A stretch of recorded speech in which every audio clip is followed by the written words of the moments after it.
Sir, അടുത്ത ചോദ്യം, സ്വർഗമാണോ ഹിന്ദുവിന്റെ ലക്ഷ്യം? സ്വർഗം എന്ന് പറയുന്ന ഒരു സ്ഥലം ഇല്ല.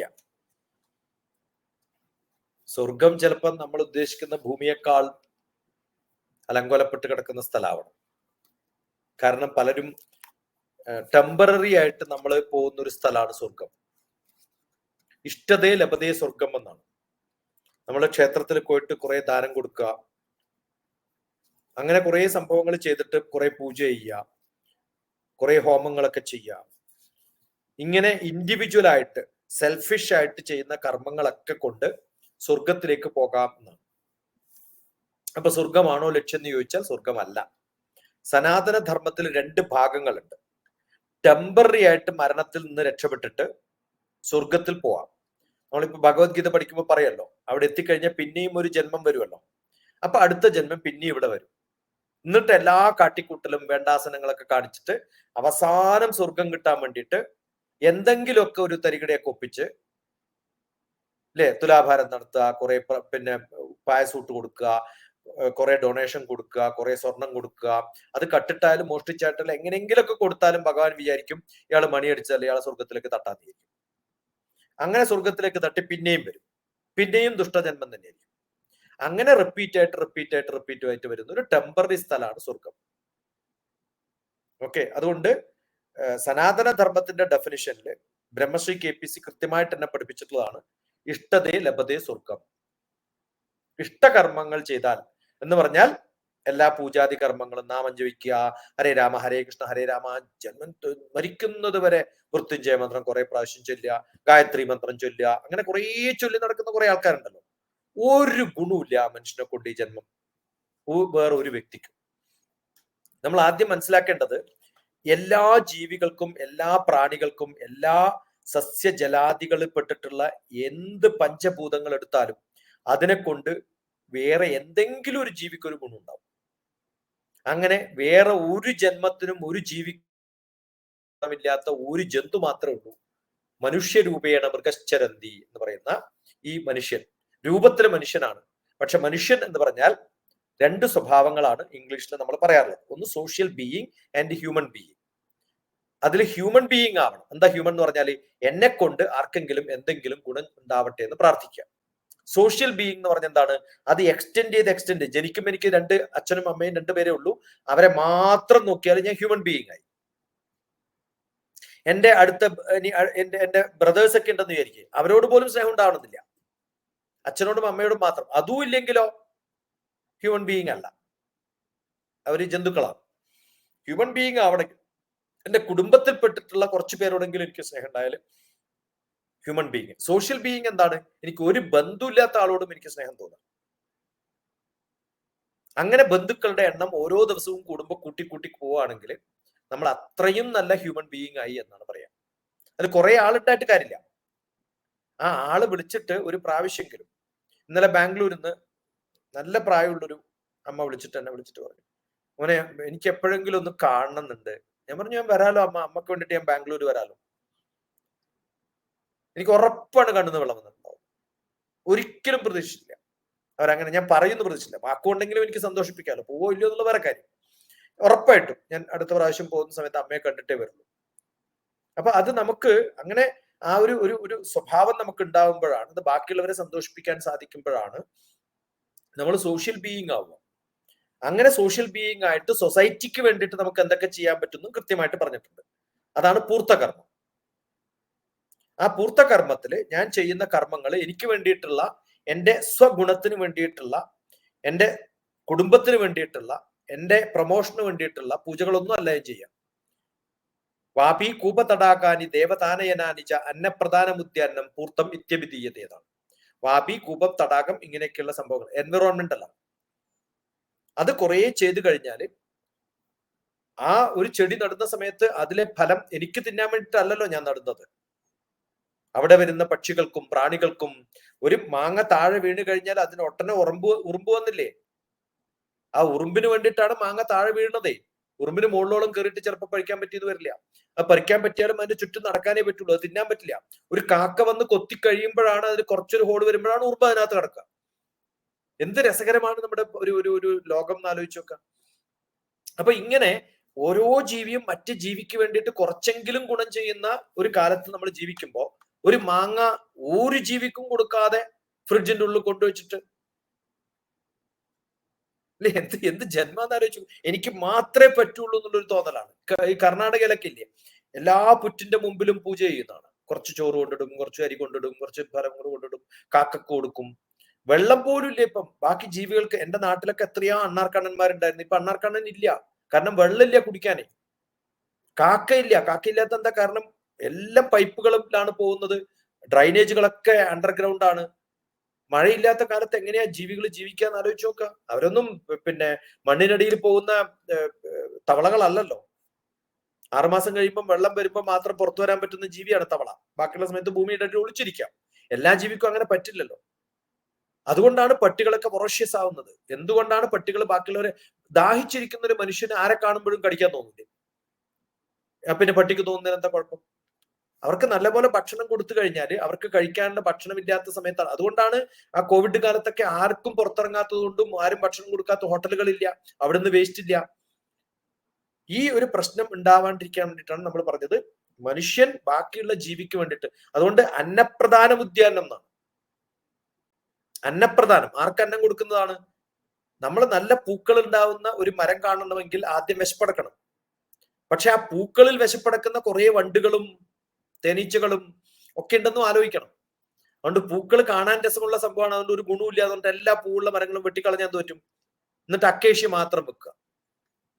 പണ്ട് ഫോറസ്റ്റ് ഡിപ്പാർട്ട്മെന്റിന്റെ ഒരു പ്രോഗ്രാമിൽ എന്നെ ഗസ്റ്റായിട്ട് വിളിച്ചിട്ടുണ്ടായിരുന്നു, സ്പീക്കറായിട്ട്. ഞാൻ അവരെ പഠിപ്പിച്ചു എന്താണ് ഭാരതീയമായ ചെടികൾ എന്തൊക്കെയാ വെക്കേണ്ടത് എന്നുള്ളതിന്റെ എണ്ണം പറഞ്ഞ് പഠിപ്പിച്ചു അവരെ.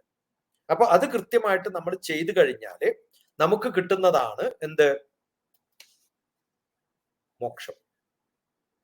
ഇഷ്ടതേ ലഭതേ സ്വർഗം പൂർത്തേ മോക്ഷമവാപ്നിയാത്താണ്. പൂർത്തകർമ്മം ചെയ്താൽ നമുക്ക് എന്ത് കിട്ടും? മോക്ഷം കിട്ടും. അപ്പൊ പൂർത്തകർമ്മം ചെയ്യണമെങ്കിൽ ഏതൊക്കെ മരങ്ങൾ നടണം എന്ന് പോലും നമുക്ക് പറഞ്ഞു തന്നിട്ടുണ്ട്. അശ്വത്ഥമേകം പിചുമന്തമേകം ദശതന്ത്രിശ്ച കവിത്വബിൽവാമലകത്രയശ്ച പഞ്ചാമ്രനാളീ നരകം നയാവി.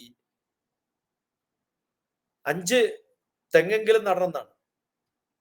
ഞാനൊക്കെ എഞ്ചിനീയറിംഗ് കോളേജിലും അവിടെ ഇവിടെയൊക്കെ വർക്ക് ചെയ്യുന്ന സമയത്ത് പിള്ളേരോടൊക്കെ പറയും, നിങ്ങൾ ബാഗിന്റെ സാധാരണ ബാക്ക് പാക്ക് ഉണ്ടാവുമല്ലോ, അതിനകത്ത് വെക്കാൻ പറ്റുന്ന 1 മീറ്റർ 1 ഫീറ്റ് നീളമുള്ള ഹെബിസ്കസിന്റെ ഒരു പ്ലാന്റ് കട്ട് ചെയ്തിട്ട് അതിനകത്ത് വെച്ചിട്ട് വേണം നാളെ കോളേജിൽ വരാൻ പറയും. അപ്പോൾ 1000 കുട്ടികളുള്ളടുത്ത് ചിലർ ഒന്നൊന്നുമല്ല 4 വെറൈറ്റി ഒക്കെ കൊണ്ടുവരും. ഞാൻ വർക്ക് ചെയ്തിട്ടുള്ള എല്ലാ എഞ്ചിനീയറിംഗ് കോളേജിലും ബ്യൂട്ടിഫുൾ ആയിട്ടുള്ള ഹെബിസ്കസ് ഉണ്ടാക്കിയിട്ടുണ്ട്. ഞാൻ ഗാർഡൻ ഉണ്ടാക്കിയിട്ടുണ്ട്. ഹെബിസ്കസ് ഗാർഡന്റെ ഗുണങ്ങൾ എന്തൊക്കെയാണ്? ഓരോ അംശവും അതിന്റെ യൂസ്ഫുൾ ആണ്. എത്ര ചിത്രശലഭങ്ങളാ വരിക എന്നറിയോ? നമ്മുടെ കേരളത്തിൽ മാത്രം 260ഓളം വെറൈറ്റി ചെമ്പരത്തികളുണ്ട്. അത് നമുക്ക് നടാൻ എന്താ പ്രശ്നം? ഒരു ബുദ്ധിമുട്ടില്ലാത്ത സാധനമാണ്. എന്നിട്ട് ഒരു ഗുണമില്ലാത്ത കുറെ കാശ് കൊടുത്തിട്ട് ഡെക്കറേറ്റീവ് ആയിട്ടുള്ള പ്ലാന്റ്സ് കൊണ്ടുവെക്കും നമ്മൾ. അതുകൊണ്ട് ഒരു പക്ഷിക്കും ഗുണമില്ല, ഒരു ജീവിക്കും ഗുണമില്ല. നിങ്ങൾ ഒരു ചെമ്പരത്തി നട്ടു വെക്കും, അതിനകത്ത് ഉറുമ്പ് കയറും, അതിനകത്ത് തേനുണ്ട്, അത് കുടിക്കാൻ എത്ര ഉറുമ്പാ വരിക എന്നറിയോ? നമ്മളൊരു പഴം, ഞാൻ അടുത്ത കാലത്ത് ശ്രീലങ്കയിൽ പോയ സമയത്ത് ഒരു വീട്ടിൽ എനിക്ക് ഭക്ഷണം തന്ന് ഡൈനിങ് ടേബിളിന്റെ മുകളിൽ നല്ല പഴം വെച്ചിട്ടുണ്ടായിരുന്നു. ആ പഴം എടുക്കുന്ന സമയത്ത് നിറയെ ഉറുമ്പാണ്. എനിക്ക് വളരെ സന്തോഷമായി. എന്താ കാരണം? ആ ഉറുമ്പ് വരാതിരിക്കുന്ന പഴം എന്ന് പറഞ്ഞാൽ കംപ്ലീറ്റ് നമ്മൾ പെസ്റ്റിസൈഡ് അടിക്കുന്നതുകൊണ്ടാണ്. അപ്പൊ ആ പെസ്റ്റിസൈഡ് അടിക്കാത്ത വാഴക്കൊലയിൽ നിന്ന് എടുക്കുന്ന പഴം ഉറപ്പായിട്ട് ഉറുമ്പുണ്ടാവും. ഒരു തക്കാളി എടുക്കുന്ന സമയത്ത് കട്ട് ചെയ്താൽ അതിനകത്ത് പുഴുണ്ടെങ്കിൽ യു ഷുഡ് ബിക്കം ഹാപ്പി. അത് ജനറ്റിക്കലി മോഡിഫൈഡ് അല്ല, ഗുണമുള്ളതാണ്. അതിന് നല്ല ഓജസ്സും തേജസ്സും നല്ല പുളിയും ഉണ്ടാവും. അത് വെച്ചിട്ട് ചട്നി അരച്ച, തക്കാളി ചട്നി അരച്ചാൽ ഇതിന്റെ ടേസ്റ്റ് എൻറ്റയർലി ഡിഫറെന്റ് ആയിരിക്കും. ബാംഗ്ലൂർ ടൊമാറ്റോ എന്ന് പറഞ്ഞ് കാണാൻ ഭംഗിയുള്ള ടൊമാറ്റോ ഒക്കെ വരുമ്പോൾ ഞാൻ പറയും, കാണാൻ ഭംഗിയുള്ള ഒരു വിത്ത് ഗുണമില്ലാത്ത കുട്ടികളെ പോലെ ആയതെന്ന് പറയും. അതിന് ഒരു ടേസ്റ്റും ഉണ്ടാവില്ല. അത് കട്ട് ചെയ്താൽ ഒരു ഗുണം ഉണ്ടാവില്ല, വെറും ഫ്ലഷ് ആണ്. ആ ഫ്ലഷ് കട്ട് ചെയ്തിട്ട് നമ്മൾ ചമ്മന്തി അരച്ചാൽ അതിന് പുളി എക്സ്ട്രാ ആഡ് ചെയ്യേണ്ടി വരും. അല്ലെങ്കിൽ തക്കാളി ചട്നി അരക്കുന്ന സമയത്ത് പുളി ആഡ് ചെയ്യണ്ട. അപ്പൊ അത്തരം നല്ല ഗുണമുള്ള ഭക്ഷണം ഉണ്ടാക്കാൻ സാധിക്കുന്ന ചെടികൾ നടുന്ന സമയത്ത് നമുക്ക് വേണ്ടി മാത്രമല്ല എന്ന് ആലോചിക്കുക. അങ്ങനെ ഏതൊക്കെ ജീവികൾക്ക് നമുക്ക് ഭക്ഷണം കൊടുക്കാൻ പറ്റുമോ അവർക്കൊക്കെ കൊടുക്കുന്ന സമയത്താണ് നമ്മൾ ഭൂത യജ്ഞം ചെയ്യുന്നവരായിട്ട് മാറുന്നത്. യജ്ഞത്തിൽ പല യജ്ഞം പറയുമല്ലോ. അതിൽ പ്രകൃതിക്ക് കൊടുക്കാൻ പറ്റുന്ന യത്നം ആണ് നമുക്ക് അത്യാവശ്യമായിട്ട് വേണ്ടത്. ആ ദാനം കൊടുക്കാൻ സാധിക്കണം. അപ്പൊ അങ്ങനെ കൊടുക്കുന്നവർക്കാണ് മോക്ഷം കിട്ടുക. അപ്പൊ സ്വർഗമല്ല നമ്മൾ കാക്ഷിക്കേണ്ടത്. ഭാരതീയ സങ്കല്പ പ്രകാരം സ്വർഗമല്ല കാക്ഷിക്കേണ്ടത്, മോക്ഷമാണ്. അത് സ്വർഗം എന്ന് പറയുന്നത് നമ്മൾ ജീവിച്ചിരിക്കുമ്പോൾ എല്ലാ ദിവസവും ഹാപ്പി ആണെങ്കിൽ എന്റെ ജീവിതം സ്വർഗമായി എന്ന് നമ്മൾ പറയും. പക്ഷെ മരണശേഷം നമ്മൾ പോകേണ്ടത് എവിടെയാണെന്ന് ചോദിച്ചാൽ മോക്ഷപ്രാപ്തിക്ക് വേണ്ടിയിട്ടാണ്. അതുകൊണ്ടാണ് എല്ലാ കർമ്മങ്ങളിലും സ്വർഗത്തിനെ കുറിച്ചല്ല, മരണാനന്തര കർമ്മങ്ങളെ കുറിച്ച് പറയുമ്പോൾ മോക്ഷത്തെ കുറിച്ചാണ് പറയാം. അതുകൊണ്ട് ആരെങ്കിലും തെറ്റിദ്ധരിച്ചിട്ടുണ്ടെങ്കിൽ മരണം കഴിഞ്ഞാൽ സ്വർഗം കിട്ടും എന്ന് പറയുന്ന ചിലരുടെയൊക്കെ ഇടയിൽ ജീവിച്ച് അവര് പറയുന്നത് മാത്രം കേട്ടത് കൊണ്ടാണ് നമ്മൾ സ്വർഗമാണ് എന്ന് പറഞ്ഞു പോയത്. പിന്നെ സിനിമയിലും കഥകളിലും ഒക്കെ അങ്ങനെ പറഞ്ഞിട്ടുണ്ടാവും. അതുകൊണ്ട് അതല്ല ഭാരതീയമായിട്ടുള്ള സങ്കല്പത്തിൽ ലക്ഷ്യം എന്ന് പറയുന്നത് മോക്ഷമാണ്. സനാതന ധർമ്മപ്രകാരം തൽക്കാലം ഒരു മുട്ടുശാന്തിക്ക് എന്നൊക്കെ പറയില്ലേ, അതേപോലെ തൽക്കാലം രക്ഷപ്പെടാൻ വേണ്ടിയിട്ട് നമുക്ക് വേണമെങ്കിൽ സ്വർഗത്തേക്കൊക്കെ പോവാം. സ്വർഗത്തേക്ക് പോയിട്ട് തിരിച്ചു വരാം. അങ്ങനെ 2-3 പ്രാവശ്യമൊക്കെ പോയിട്ട് പിന്നെയും രക്ഷയില്ലാന്ന് വിചാരിച്ചു കഴിഞ്ഞാൽ പിന്നെ നരകത്ത് പോവാം. നരകത്ത് പോയിട്ടൊക്കെ പിന്നെയും തിരിച്ചു വന്നിട്ട് പിന്നെയും സ്വർഗത്ത് പോവാൻ നോക്കുക. അങ്ങനെ കുറെ പ്രാവശ്യം കഴിഞ്ഞ് ഹൈഡ്രേറ്റ് ചെയ്ത് കഴിയുമ്പോഴാണ് നമ്മൾ ചിലപ്പോ മോക്ഷത്തിന് അർഹരാവുള്ളൂ.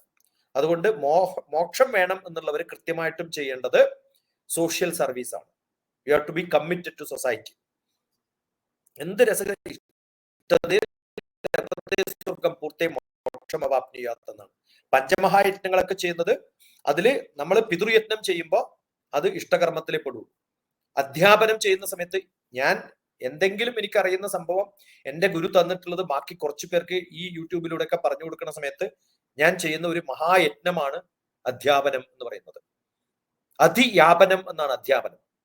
അധിയാപനം ഭഗവത്ഗീത പറഞ്ഞിട്ടുള്ളത് മാത്രമല്ല, അതിനെ അധികരിച്ച് വ്യാപിപ്പിച്ച് പറഞ്ഞു കൊടുക്കാൻ സാധിക്കുക. അതാണ് വ്യാഖ്യാനം. എല്ലാ വ്യാഖ്യാനങ്ങളും അധിയാപനങ്ങളാണ്. അത് ചെയ്യുന്ന സമയത്ത് ഏറ്റവും വലിയ ഒരു മഹായജ്ഞമാണ്. പഞ്ചമഹായജ്ഞങ്ങളില് അധ്യാപനമാണ് ഏറ്റവും പ്രാധാന്യം. അത് ചെയ്യുന്ന ഒരാൾക്ക് ചെയ്യുന്നതിന് മുമ്പ് ചെയ്യേണ്ടതാണ് എന്ത്? ബ്രഹ്മയജ്ഞം എന്ന് പറയുന്നത്. നമ്മൾ ബ്രഹ്മാവിനോടും ഭഗവാനോടും കടപ്പെട്ടിരുന്ന് അവരുടെ ധ്യാനിച്ചിട്ടൊക്കെ വേണം. അത് എനിക്ക് പിതാവ് തരുന്ന എൻ്റെ ഒരു നല്ലൊരു ബ്ലെസ്സിങ്സ് ഒക്കെ ഉണ്ടെങ്കിൽ എനിക്ക് ചെയ്യാൻ പറ്റുള്ളൂ. അപ്പൊ പിതൃയജ്ഞം ചെയ്യുന്നവരാണ്. അപ്പൊ അങ്ങനെ പ്രൊമോട്ട് ചെയ്ത് പിതാവിൽ നിന്നും ബ്രഹ്മാവിൽ നിന്നും, ബ്രഹ്മാവ് എന്ന് പറയുന്നത് എൻ്റെ ഗുരുക്കന്മാര്, എൻ്റെ ചിന്തകള്, എനിക്ക് കിട്ടുന്ന ക്രിയേറ്റിവിറ്റി, അതൊക്കെ കിട്ടുമ്പോഴാണ് എനിക്ക് ചെയ്യാൻ സാധിക്കുക. അങ്ങനെ പ്രൊമോട്ട് ചെയ്ത് അധ്യാപനത്തിലേക്ക് എത്തുമ്പോഴാണ് അത് ഓരോ തരത്തിലും. പിതൃന് കൊടുക്കുന്നത് തർപ്പണം കൊണ്ടാണ്. അധ്യാപനം എന്ന് പറയുന്നത് ബ്രഹ്മയജ്ഞമാണ്. അത് ഞാൻ ചെയ്യുന്ന കർമ്മങ്ങളിൽ നിന്ന് എനിക്ക് ഗുരുക്കന്മാരിൽ നിന്ന് കിട്ടുന്നതാണ് ഈ ബ്രഹ്മയജ്ഞം എന്ന് പറയുന്നത്, അധ്യാപനം എന്ന് പറയുന്നത്. പിന്നെയോ ഹോമവും ഒക്കെ ചെയ്യുന്നതാണ് നമ്മൾ സാധാരണ പറയാറുള്ള ഭൂതങ്ങൾക്ക് വേണ്ടിയിട്ട്. ബലിർഭൂതോ, ബലി നടത്തുക, ഹോമം നടത്തുക, അതൊക്കെ ബാക്കി ഭൂതങ്ങൾക്കാണ്. അതിനേക്കാളും കൂടുതലായിട്ട് നമ്മൾ ചെയ്യേണ്ട കുറെ കർമ്മങ്ങൾ എത്രത്തോളം നമുക്ക് നന്നായിട്ട് ചെയ്യാൻ പറ്റുമോ അതൊക്കെ ചെയ്യുമ്പോഴാണ് നൃയജ്ഞസ്തു തർപ്പണം എന്നല്ല അല്ല നൃയജ്ഞസ്തു പൂജനം. ബാക്കിയുള്ളവർക്കൊക്കെ അതിഥികൾക്കൊക്കെ പൂജനം ചെയ്യാം. അതിഥി എന്ന് പറഞ്ഞാൽ ബൈ ചാൻസ് വരുന്നവരാണ്. ആ വരുന്ന അതിഥിക്കും വേണം അതേ ഗുണം. ആരെയാണോ നമ്മൾ കാണാൻ പോകുന്നത് അവർക്ക് എന്തെങ്കിലുമൊക്കെ കൊടുക്കാന്നുള്ളത്. അങ്ങനെ ചെയ്ത് കഴിയുമ്പോൾ നമ്മൾ കുറെ പേരെ സെർവ് ചെയ്യുന്ന ഏത് കർമ്മത്തിലേക്കാണോ നമ്മൾ പ്രൊമോട്ട് ചെയ്യപ്പെടുന്നത് ആ സമയത്ത് നമ്മൾ എലിജിബിൾ ആവുന്നതാണ് മോക്ഷം എന്ന് പറയുന്നത്. അതുകൊണ്ടാണ് ദശകൂപം ഏകവാപി, ദശവാപി ഏകനദി, ദശനദി ഏകപുത്രോ, ദശപുത്രോ ഏകവൃക്ഷ. ഞാൻ എൻ്റെ വീട്ടിലുള്ള തെങ്ങിൽ നിന്ന് തേങ്ങ പറിച്ച് കഴിക്കുമ്പോൾ ഞാൻ ആലോചിക്കേണ്ടത്, ഞാൻ 60 വർഷം ജീവിച്ചിട്ടുണ്ടെങ്കിൽ ആ തെങ്ങ് 300 വർഷം ജീവിച്ചിട്ടുണ്ടാവും. അപ്പൊ 5 ജനറേഷൻ മുമ്പ് നട്ടിട്ടുള്ളതാണ് ചിലപ്പോൾ നമ്മൾ കഴിക്കുന്നുണ്ടാവുക. പല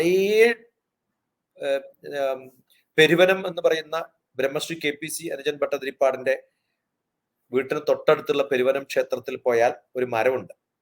എല്ലാ മരത്തിനെയും ബയോളജിക്കലി ബോട്ടോണിക്കലി പേരിട്ടിട്ട് സീലടിച്ചിട്ട് ഒരു പേരെഴുതിയിട്ടുണ്ടാവും. അതിലൊരു മരത്തിന്റെ പേരെന്താ അറിയോ? പേരറിയാ മരം എന്നാണ്. എന്റെ പേര് ആർക്കും അറിയില്ല, ഒരു കാറ്റഗറിയിലും പെട്ടിട്ടില്ല. ആ പെരുവനത്തിന്റെ ഗുണം എന്താ വെച്ചാല് പെരുവനം എന്നാണ്, വനം. അവിടെ മാടത്തപ്പൻ എന്നാണ്, മരത്തിന്റെ മുകളിലാണ് പിന്നെ ഇതുള്ളത്, പ്രതിഷ്ഠയുള്ളത്. പൂജാരി മരത്തിന്റെ മുകളിൽ കയറിയിട്ട് വേണം പൂജ ചെയ്യാൻ. എന്തൊക്കെ പാരമ്പര്യം എന്ന് ആലോചിക്കുക. അത് കാണേണ്ടത് ആ മരം ഇപ്പോഴും ഇതിനെ താങ്ങി നിർത്തുന്നു എന്നുള്ളതാണ്. അപ്പൊ എത്ര വർഷങ്ങൾ പഴക്കമുള്ളതാവും? അത് ആര് നട്ടിട്ടുള്ളതാന്ന് നമുക്ക് പറയോ? ഇല്ല. നമ്മൾ ഒരു ആൽമരത്തിന്റെ കീഴിൽ പോയിട്ട് ഒന്ന് സ്പെല്ല് ചെയ്യുന്ന സമയത്ത് എന്തൊക്കെ ആണ് കിട്ടുന്നത് നമുക്ക്? ഒരു നെൽക്കതിർ, ഒരു നെൽമണി നമ്മൾ തിന്നുമ്പോൾ ആലോചിക്കേണ്ടത് ഈ നെൽമണിയുടെ എത്രയോ പാരമ്പര്യത്തിലുള്ള ഏതോ മണിയിൽ നിന്നാണ് നമുക്ക് കിട്ടിയിട്ടുള്ളത്. അപ്പൊ ഇത് ഒരു ജനറേഷനാണ്. അത് നമ്മൾ അടുത്ത ജനറേഷനിലേക്ക് പകർന്നു കൊടുക്കാനുള്ള ഒരു എൻവിറോൺമെന്റൽ കൺസെപ്റ്റ് നമ്മുടെ ഉള്ളിൽ വരുമ്പോഴാണ് നമ്മൾ മോക്ഷപ്രാപ്തരാവുക എന്ന് പറയാം. അതുകൊണ്ട് ബ്ലിസ് എന്ന് പറയുന്ന ഒരു അവസ്ഥ താൽക്കാലികമായിട്ടുള്ള സുഖമല്ല, അത് കുറെ നീണ്ടു നിൽക്കുന്ന ഒരു സുഖം നമുക്ക് അനുഭവിക്കാൻ പറ്റുമ്പോഴാണ് നമ്മൾ മോക്ഷത്തിലേക്ക് എത്തുക. അതാണ് ഭാരതീയ സങ്കല്പവും സനാതന ധർമ്മവും. അതാണ് നമ്മൾ കാക്ഷിക്കേണ്ടതും. അതാണ് വേദ പണ്ഡിതന്മാര് നമ്മുടെ ഋഗ്വേദ, യജുർവേദ, സാമവേദങ്ങളിലൊക്കെ പറഞ്ഞിരിക്കുന്നത്. കുറച്ച് ഇഷ്ടകർമ്മങ്ങൾ കൂട്ടി പറഞ്ഞിട്ടുള്ളതാണ് അഥർവവേദം. എനിക്ക് കിട്ടുകയാണെങ്കിൽ ഗ്രാബ് ചെയ്യാം, കിട്ടിയില്ലെങ്കിൽ മാറ്റം എൻ്റെ എങ്ങനെയെങ്കിലും തട്ടി തെറിപ്പിക്കുക. ഒരു കഥ പറയാറില്ലേ, 3 പേര് ഒരു ഐലൻഡിൽ പെട്ടുപോയി. ആ ഐലൻഡിൽ പെട്ടുപോയപ്പോ അവർക്ക് ഭഗവാൻ പ്രത്യക്ഷപ്പെട്ടിട്ട് ചോദിക്കും, നിങ്ങൾക്ക് എന്താണ് വേണ്ടതെന്ന് ചോദിക്കാം. 3 പേരും ഒരേ ഓഫീസിൽ നിന്ന് ടൂർ പോയതാണ്. അവർ തിരിച്ച് മൺഡേ മോർണിംഗിൽ എത്തിയാൽ അവർ 3 പേരുമാണ് കോമ്പറ്റീഷനിൽ ഹയർ പോസ്റ്റിൽ പൊസിഷനിലേക്ക് ഇന്റർവ്യൂ നടക്കുന്ന 3 കാൻഡിഡേറ്റ് ആണെന്ന് വിചാരിക്കാം. അപ്പോ ആർക്കാണ് ആദ്യം ചോദിക്കേണ്ടതെന്ന് ചോദിച്ചു. അപ്പൊ അതിൽ കാണാൻ ഒരാള് നല്ല സ്മാർട്ട് ആയിട്ടുള്ള ഒരാൾ ഉടനെ തന്നെ കയറി പറഞ്ഞു, എനിക്ക് ചോദിക്കണം. ഭഗവാൻ പറഞ്ഞു ചോദിച്ചോളാൻ പറഞ്ഞു. എന്താ വേണ്ടതെന്ന് ചോദിച്ചു. പക്ഷെ ഒരാൾ ചോദിച്ചത് മറ്റേക്ക് ചോദിക്കാൻ പറ്റില്ല. അപ്പൊ ഉടനെ അയാൾ പറഞ്ഞു, എന്നെ നേരെ ഓഫീസിൽ എത്തിക്കണം, മൺഡേ മോർണിംഗ് ആണ് ഇന്ന്, എനിക്ക് പ്രൊമോഷൻ, ഞാൻ ഇന്നിപ്പോ പോയി ജോയിൻ ചെയ്താൽ എനിക്ക് ജോയിൻ ചെയ്യാം. ഇവർക്ക് രണ്ടാൾക്കും കിട്ടില്ല. തദാസ്തു എന്ന് പറഞ്ഞാൽ അവനെ ഉടനെ ട്രാൻസ്ഫർ ചെയ്തു. ഇവിടത്തേക്ക് ഠിം എന്ന് പറഞ്ഞിട്ട് അയാൾ ഓഫീസിൽ പോയി പ്രത്യക്ഷപ്പെട്ടു, പ്രൊമോഷനായി, സീറ്റിലിരുന്നു. അടുത്ത ചോദ്യം അടുത്ത ആളോട് ചോദിച്ചു, നിങ്ങൾക്ക് എന്താ വേണ്ടത്? ഏതായാലും അയാൾ ഓഫീസിൽ പോയി. ഇനിയിപ്പോ ഓഫീസിൽ പോയിട്ട് വലിയ കാര്യമൊന്നുമില്ല, അവന്റെ കീഴിൽ വർക്ക് ചെയ്യണ്ട ഞാൻ, അതുകൊണ്ട് എന്നെ വീട്ടിൽ കൊണ്ടുവിട്ടോളാം പറഞ്ഞു. അവൾ തദാസ്തു എന്ന് പറഞ്ഞ് ഇവരെ വീട്ടിലേക്ക് പറഞ്ഞു വെച്ചു. ഇങ്ങനെയാണ് നമ്മൾ ചോദിക്കുക ഭഗവാനോടെ. അത് കഴിഞ്ഞ് 3-മത്തെ ആള് ചോദിച്ചു. 3-മത്തെ ആള് പറഞ്ഞു, ഓഫീസും പോയി വീടും പോയി, ഇനി എന്താ വേണ്ട വെച്ചു. ഞാൻ ഒറ്റക്കല്ലേ വീട്, അവർ 2 ആളും തിരിച്ചു കൊണ്ടുവരാൻ പറഞ്ഞു. ഏതായാലും എനിക്ക് കിട്ടില്ല, ബാക്കിയുള്ളവർക്ക് ആ ഗുണം വേണ്ട. ഭഗവാൻ പ്രത്യക്ഷപ്പെട്ടാൽ പോലും നിങ്ങൾക്ക് എന്താണ് ചോദിക്കേണ്ടതെന്ന് അറിയില്ലെങ്കിൽ ഇങ്ങനെയുള്ള അബദ്ധമൊക്കെ പറ്റും. അതുകൊണ്ട് ഭഗവാൻ പ്രത്യക്ഷപ്പെട്ട, ഞാൻ പലരോട് ചോദിക്കാണ്, ഭഗവാൻ പ്രത്യക്ഷപ്പെട്ടാൽ നിങ്ങൾക്ക് എന്താ ചോദിക്കാന്ന്? ഞാൻ ഇതുവരെ ആലോചിച്ചിട്ടില്ല. കാരണം വരും, നമ്മൾ ഈ പ്രാർത്ഥിക്കുമ്പോഴും ഒരു ബോധമില്ല വരുന്നുള്ളത്. ഇപ്പൊ കൃത്യമായിട്ട് അറിയണം എന്താ ചോദിക്കേണ്ടതെന്ന് അറിഞ്ഞിട്ടേ ഭഗവാനെ പ്രാർത്ഥിക്കാവൂ. എനിക്ക് കൃത്യമായിട്ട് അറിയാം എന്താ ചോദിക്കേണ്ടത്. കറക്റ്റായിട്ട് ചോദിച്ചു മേടിക്കും ഞാൻ. ഞാൻ സ്ഥിരം ആലോചിക്കും ഞാൻ, ഇപ്പൊ ഇയാള് വരുന്നുള്ളൂ. അത് പണ്ട് പറയാറില്ലേ, ഏതോ ഒരു യാഗത്തിന് പോകുന്ന സമയത്ത് കുടയെടുത്ത് പോയ ആൾക്കാരുടെ കഥ പറയാറില്ലേ? നല്ല വേനൽക്കാലം, ആരും കുടയെടുത്തിട്ടില്ല, വേനൽക്കാലാണ്, മഴ പെയ്യാൻ വേണ്ടിയിട്ടാ യാഗം നടക്കുന്നത്. ഒരാൾ മാത്രം കുട കൊണ്ടുണ്ട്. എന്ത് മണ്ടന ഈ വേനൽക്കാലത്ത് കുടയെടുത്ത്? അല്ല, നിങ്ങൾ എന്തിനാ യാഗം ചെയ്യണം മഴ പെയ്യാൻ? അപ്പൊ അറിയാന്ന് പറഞ്ഞു. കാരണം ഫലമുണ്ടെന്ന് വിചാരിച്ചിട്ടാണ് ഇയാൾ കുടയും കൊണ്ടുവരുന്നത്. ഈ ചെയ്യുന്ന പൂജാരിക്ക് പോലും അതിൽ വിശ്വാസം ഇല്ലാത്തതാണ്. അതുകൊണ്ട് നമ്മൾ പൂർണ്ണമായിട്ട് വിശ്വസിക്കുമ്പോഴേ ഇതൊക്കെ നടക്കുള്ളൂ. എപ്പോഴും പലരും ചോദിക്കാറുണ്ട്, ക്ഷേത്രത്തിൽ പോയാൽ പ്രസാദം കിട്ടി, മണം എടുക്കാനുള്ള സാധനം കിട്ടി, നല്ല പിന്നെ തീർത്ഥം കിട്ടി, അപ്പൊ എല്ലാം നിങ്ങൾക്ക് ഭഗവാനെ കിട്ടിയിട്ടില്ല അല്ലേ? ഞാൻ സാധാരണ ഭഗവാനെയും കൊണ്ട് അവിടുന്ന് സ്ഥലം വിടാറുണ്ട്. അപ്പൊ നമുക്ക് എന്താണ് ആവശ്യം? ആ ഭഗവാന്റെ ഒരു അംശം നമ്മളിലേക്ക് വരുമ്പോഴാണ് നമ്മൾ, ഇതൊന്നും ബാധകമല്ല, ബാക്കിയുള്ളതൊക്കെ എക്സ്റ്റേണൽ ആണ്. ആ എക്സ്റ്റേണലിൽ നിന്ന് നമ്മൾ അതിലേക്ക് എത്തുമ്പോഴാണ് നമുക്ക്. ഞാൻ 2002 പ്രഭാഷണത്തിന് ഗുരുവായൂർ പോയ സമയത്ത് അവിടെ നല്ല ഭക്ഷണം സദ്യ എന്നൊക്കെ പറഞ്ഞ സമയത്ത് അവിടെ വാരനുണ്ടായിരുന്നു. ആ സമയത്ത് IASHന്റെ പ്രവർത്തകനാണ്. അന്ന് ഞാൻ അതിന്റെ അഡ്വൈസറി ബോർഡിലൊക്കെ ഉണ്ടായിരുന്നു. തുടങ്ങിയ കാലത്ത് IASHുമായിട്ട് കുറേ പ്രോഗ്രാമുകൾ, എന്റെ ആദ്യത്തെ പ്രഭാഷണങ്ങളൊക്കെ ഗുരുവായൂരൊക്കെ ആയിരുന്നു.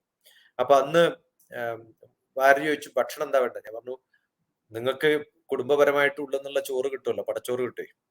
ഭാര്യമാർക്ക് അങ്ങനെ അതിനൊരു അധികാരമുണ്ട്. അപ്പൊ ഇന്ന് എനിക്ക് അത് മതി എന്ന് പറഞ്ഞു. പിറ്റേ ദിവസം എന്താ വേണ്ടി വെച്ചു? അതും വേണം, കുറച്ച് ചാമ അരിയും വേണം, കാരണം ഗുരുവായൂർ നല്ല ചാമച്ചോറ് കിട്ടും. അപ്പൊ നമുക്ക് എന്താ വേണ്ടതെന്ന് അറിയണേ. അവിടെ പോയിട്ട് ഞാൻ ഭാരതി ഹോട്ടലിൽ പോയിട്ട് സാധാരണ ചോറ് കഴിക്കുന്നതിന് എന്താ അർത്ഥം? അത് എല്ലായിടത്തും കിട്ടുന്നതാ, എപ്പോഴും കിട്ടുന്നതാ. പക്ഷെ ആരെ കണ്ടിട്ട് അവിടുന്ന് അവർക്ക് കിട്ടാവുന്ന ഒരു സാധനം കിട്ടുമ്പോ അത് തന്നെ ചോദിച്ചു മേടിക്കണ്ട. നമ്മൾ അത്യാവശ്യമായിട്ട് വേണം. അത് പ്രസൻസ് ഓഫ് മൈൻഡ് ആണ്. അത് ഭാരതീയമായിട്ട് കൃത്യമായിട്ട് നമുക്ക് മോക്ഷം കിട്ടാൻ വേണ്ടിയിട്ടാണ് എന്ന് അറിവില്ലായ്മയിൽ എത്തുമ്പോഴാണ് നമുക്ക് മോക്ഷം കിട്ടാണ്ട് പോകുന്നത്. അതിന് പ്രാപ്തരാണ് പലരും. പക്ഷെ അബദ്ധം, അവസാന നിമിഷം അബദ്ധം പറ്റും. നല്ല കർമ്മങ്ങളൊക്കെ ചെയ്തു, അവസാനമാകുമ്പോൾ ചെയ്തു, ഇതുകൊണ്ടൊന്നും ഒരു കാര്യമില്ല എന്ന് വിചാരിക്കും. ആ വിചാരിക്കുമ്പോഴാണ് നല്ല സോഷ്യൽ വർക്ക് ചെയ്യുന്ന എത്രയോ ആൾക്കാരെ നമുക്ക് അറിയാമെന്നറിയോ. പക്ഷെ ചില ദിവസം അവർക്ക് തോന്നും, ആരെങ്കിലുമൊക്കെ അതിനെ കുനിഷ്ട് പറയും. അത് ഈ ഗ്രൂപ്പ് പെട്ടിട്ടുള്ളതാ, ഈ മൂന്നാമത്തെ ഗ്രൂപ്പില്ലേ, എനിക്ക് എന്തായാലും പോകാൻ പറ്റില്ല, ഈവനിങ് പറഞ്ഞില്ല. അങ്ങനെയുള്ളവരായിട്ട് കൂട്ടും. അതാണ് സത്സംഗ് എന്ന് പറഞ്ഞ അർത്ഥം. നല്ല സത്സംഗ് ഉണ്ടാകുമ്പോഴേ ഒന്നും പ്രതീക്ഷിച്ചിട്ടല്ല, ഒരാഗ്രഹവും ഇല്ല, അങ്ങനെ നമ്മൾ പ്രവർത്തിക്കുന്നത്. ചിലരൊക്കെ കണ്ടറിയാം നമുക്ക്, അവർ ഓരോ സ്റ്റെപ്പ് എടുത്തിട്ട് എനിക്ക് പ്രസിഡന്റ് ആവണം, എനിക്ക് സെക്രട്ടറി ആവണം, അതായാലേ ഇതായാലേ അടുത്ത സ്റ്റെപ്പ് ആയാലും അങ്ങനെ ചെയ്യാൻ പറ്റും, ഇങ്ങനെയൊക്കെ ആലോചിക്കുന്ന എത്ര ആൾക്കാരുണ്ട്. ഇതൊക്കെ കാണുന്ന ഒരാൾ മുകളിലിരിക്കുമ്പോൾ നമ്മൾ എന്ത് സോഷ്യൽ സർവീസ് ചെയ്തിട്ട് കാര്യമില്ല. Social service social service totally സൊസൈറ്റിക്ക് വേണ്ടി ചെയ്യുന്ന ഒരു ബോധത്തോടു കൂടി ചെയ്യണം, ഒന്നും പ്രതീക്ഷിക്കാതെ. അതാണ് അവിടെയാണ് ഭഗവാൻ എത്തുന്നത് അല്ലേ സാർ? അവിടെയാണ് ഭഗവാൻ എത്തുന്നത് തീർച്ചയായിട്ടും. അതായത് ഒന്നെങ്കിൽ ഈ ധർമ്മത്തിന് വേണ്ടി അല്ലെങ്കിൽ സമാജത്തിന് വേണ്ടി, രണ്ടിൽ ഏതാണെങ്കിലും ഭഗവാൻ നമ്മളിലേക്കാണ് എത്തുന്നത്. ഏതെങ്കിലും മൃഗങ്ങൾക്കോ ചെടികൾക്കോ ആർക്കെങ്കിലും വേണ്ടി ചെയ്താൽ മതി. എന്തെങ്കിലുമൊക്കെ നമ്മൾ പോയാലും ഇവിടെ ബാക്കി നിൽക്കുന്ന കുറെ സന്ദർഭങ്ങൾ നമുക്ക് ചെയ്യാൻ പറ്റുകയാണെങ്കിൽ രക്ഷപ്പെട്ടു. വേറൊന്നും ആലോചിക്കാനില്ല. എന്തായാലും സ്വർഗം എന്താണെന്ന് വിശദമാക്കി തന്നു. നമ്മൾ എന്തിലാണോ സന്തോഷിക്കുന്നത് അത് തന്നെയാണ് ഹിന്ദുവിന്റെ ലക്ഷ്യം, മോക്ഷം തന്നെയാണ് സ്വർഗം എന്ന് പറയുന്നത്. സാറ് വളരെ മനോഹരമായിട്ട് ഉദാഹരണ സഹിതം ഒരിക്കലും മറക്കാനാകാത്ത രീതിയിൽ വ്യക്തമാക്കി തന്നു.